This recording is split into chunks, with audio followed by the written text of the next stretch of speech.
Code of conduct মারারি এটা। আমি আমার জানার মতে প্রথম আলো, ডেইলি স্টার ছাড়া বাংলাদেশে কোনো পত্রিকায় কোড অফ কন্ডাক্ট নাই।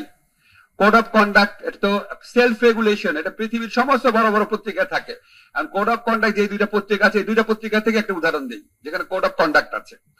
ডেইলি স্টারে আপনার আজকের থেকে 13-14 বছর আগে একদম সমস্ত প্রমাণ দিয়ে দিব চাইলে, সেখানে ঢাকা ইউনিভার্সিটির একজন লেকচারার, যেহেতু আইন বিভাগের লেকচারার, এই জন্য স্পষ্ট করে মনে আছে আমার, সে প্রচন্ড খালেদা জিয়ার নামে অনেক আজে বাজে কথা বললো। তারপর ছাত্র দল তার উপর খেপে গেল, তাকে রাখা যাবে না ইউনিভার্সিটি, তার বিরুদ্ধে মিছিল করলো।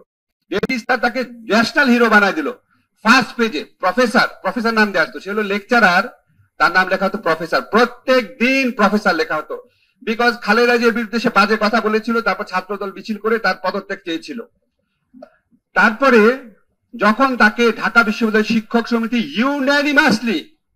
ইউনানিমাসলি প্রত্যেকে একত্রিত হয়ে যখন তাকে ঢাকা ইউনিভার্সিটি থেকে বের করে দিল, এই নিউজটা ডেইলি স্টার ছাপে নাই। আমি খুবই সরি, আমি এটা বলতে হচ্ছে, সে এত উন্মত্ত মানসিকতা ছিল, সে বছর কয়েক আগে আত্মহত্যা করেছে। এরকম একটা মানুষকে হিরো বানিয়েছে ডেইলি স্টার।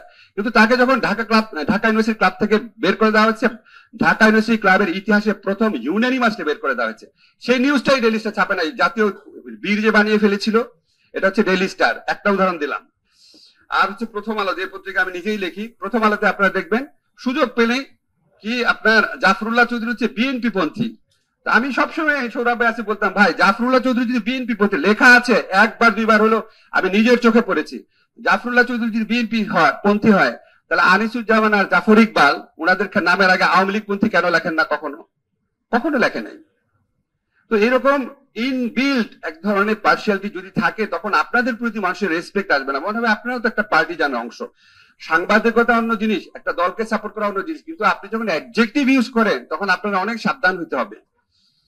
যেমন আপনি ডেইলি স্টারের জিনিসটা মাহফুজ ভাইকে বললেন, স্যার আমার ক্যারিয়ারই 12-13 বছর, আমি হয়তো দেখি নাই। না, আমি আপনাকে দিব, দেখেন এটা একটা ক্লাসিক স্টোরি হতে পারে। ওনারা, আমার কথা হচ্ছে, ওনারা ভুল দুইটা জিনিস ছাপালো কেন? এক হচ্ছে লেকচারারকে প্রফেসর বানায় ফার্স্ট পেজে নিউজ করলো, তাকে যখন বের করে দেওয়া হয়েছে পুরো নিউজটা গায়েব করে দিল কেন? আচ্ছা, আর থার্ড যেটা জিনিসটা, সেটা হচ্ছে আপনাদের সাংবাদিকদের প্রতি আমার অনুরোধ, সেটা হচ্ছে যে আপনারা নিজের থেকে যখন বলেন না যে সরকার সংস্কার করুক, আপনারা নিজের থেকে সবাই মিলে একত্রিত হয়ে যে অল্টারনেটিভ প্রপোজাল গুলা দেন, এই প্রপোজাল গুলা সরকারি যে কোনো উদ্যোগের চেয়ে ভালো হওয়ার সম্ভাবনা থাকে। সেই উদ্যোগটা আশা করে গ্রহণ করবেন। আমি আমার কথা শেষ করছি, শুধু একটা কথা আপনাদের বলি, আমাদের এই ইন্টারিম গভর্নমেন্টের অনেক দুর্বলতা আছে, কিন্তু আমরা সত্যি সত্যি সত্যি সেবকের মতো, বাংলাদেশের সংবিধানে আছে সরকারে যারা থাকে তারা জনগণের সেবকের মতোই কাজ করার চেষ্টা করি। আমার কাছে বিশ্বাস করবেন, আমার কাছে বহু অন্যায় তদবির আছে, যেই মুহূর্তে তদবির গুলা মানি না, দেখা যায় যার তদবির, অন্যায় তদবির আমি রাখি নাই, কিছুদিন পর সে আমাকে ভারতের দালাল তারপরে বলা শুরু করে দেয়। 40-50 বছর আগে আমার সাথে কার কোন সম্পর্ক ছিল সেটা নিয়ে বিভিন্ন প্রোগ্রাম বানানো শুরু করে দেয়। যা ইচ্ছা বলে, ওই যে ঝিনুক নীরবে সহ সহ্য করে যায়, কিচ্ছু করি না, কিচ্ছু বলে না, মামলা তো দূরের কথা, কোনো উত্তরও দেই না যে ঠিক আছে, দায়িত্ব আছে, এখন থাক। তো আমাদের কাছে মনে হয়, আমার পার্সোনাল ফিলিংস হচ্ছে যে আমি জীবনে কখনো এত শক্তিহীন, দুর্বল এবং অবরুদ্ধ ফিল করি নাই সরকারে জয়েন করে। আমি যেটা ফিল করছি এই সমালোচনার ক্ষেত্রে, আমি বলছি সোশ্যাল মিডিয়া, মেইন স্ট্রিম মিডিয়াতে না, তারপরেও আমরা কোনো মামলা করি না। এটা শুধু ব্যক্তিগত কমিটমেন্টের প্রশ্ন, শুধু আমার না, আমাদের সরকারের প্রত্যেকে, আপনারা জানেন প্রায় প্রত্যেকে, যারা বেশি পরিচিত তারা বেশি আপনার এই কি বলবো, মানে অপসাংবাদিকতা তো ভালো শব্দ, নোংরামি শিকার হয়েছে। তো আমরা চেষ্টা করব, আপনাদের সহযোগিতা থাকবে।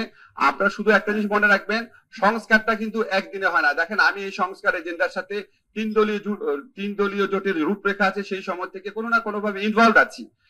আপনি যদি আজকে ধরেন একজন ঢাকার ফুটবল লিগে যে খেলে, আপনি যদি ইংল্যান্ডে নিয়ে তাকে 3 মাসের ট্রেনিং দেন, সে কি ইংলিশ প্রিমিয়ার লিগে খেলতে পারবে? এটা কি সম্ভব? তো সম্ভব না। এটা ইনকোর্স ইনক্রিমেন্টাল সংস্কার হইতে হয়। তো আপনারা যখন সংস্কার প্রস্তাব দিবেন, আমি এটা দেখেছি, এটা আমিও যখন আপনার সরকারের বাইরে ছিলাম, আমার মনে হতো অনেক কিছু একবারে চাই। আপনি যদি ইনক্রিমেন্টাল একটা প্রপোজাল দেন, প্রথম 3 বছর এটা করেন, 5 বছর এটা করেন, 10 বছর এটা করেন, আপনাদের পক্ষ থেকে যদি এই দাবিগুলো আসে, প্রস্তাবগুলো আসে, আমাদের সবার জন্য একসাথে কাজ করা খুব সুবিধাজনক হয়।